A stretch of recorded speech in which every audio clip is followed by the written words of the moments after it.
ইরানকে আলোচনায় আনতেই যুদ্ধবিরতির সময় বাড়ালেন ট্রাম্প। সিএনএন এর খবরে বলা হয়, ইরানের সঙ্গে চলমান উত্তেজনার মধ্যে যুদ্ধবিরতির সময় বাড়ালেন মার্কিন প্রেসিডেন্ট ডোনাল্ড ট্রাম্প। তবে এই সিদ্ধান্ত এসেছে চরম অনিশ্চয়তার মধ্য দিয়ে।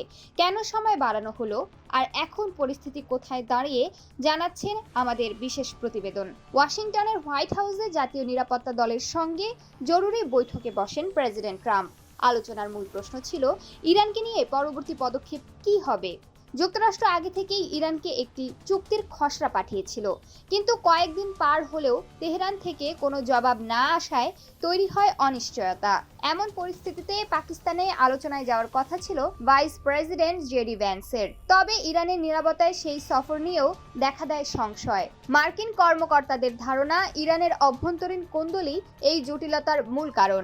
বিশেষ করে নতুন সর্বোচ্চ নেতা মুজতবা আলী খামেনেইর পক্ষ থেকে সুস্পষ্ট নির্দেশনা না থাকায় আলোচনা এগোচ্ছে না।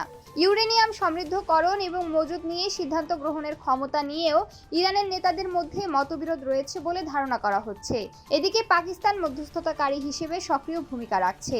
দেশটির সেনাপ্রধান আসিম মুনিরের মাধ্যমে ইরানকে আলোচনায় ফেরানোর চেষ্টা চলেও তাতে দৃশ্যমান অগ্রগতি নেই। এই অবস্থায় সামরিক হামলা আবার শুরু না করে যুদ্ধবিরতির সময় বাড়ানোর সিদ্ধান্ত নেন ট্রাম্প। সামাজিক যোগাযোগ মাধ্যমে তিনি ইরান সরকারকে গভীরভাবে বিভক্ত বলে উল্লেখ করেন। তিনি বলেন, যুক্তরাষ্ট্র কূটনৈতিক সমাধান চায়, তবে নিজেদের শর্ত পূরণ না হওয়া পর্যন্ত কোনো ছাড় দেওয়া হবে না। অন্যদিকে ইরান জানিয়েছে, নতুন করে আলোচনায় বসার আগে জাহাজ চলাচলের উপর থেকে অবরোধ তুলে নিতে হবে। তবে ওয়াশিংটন এই দাবি সরাসরি নাকচ করে দিয়েছে। বিশ্লেষকদের মতে, হরমুজ প্রণালী বন্ধ থাকায় উভয় দেশই অর্থনৈতিক চাপের মুখে রয়েছে। ফলে শেষ পর্যন্ত দুই পক্ষই আলোচনার টেবিলে ফিরতে বাধ্য হতে পারে।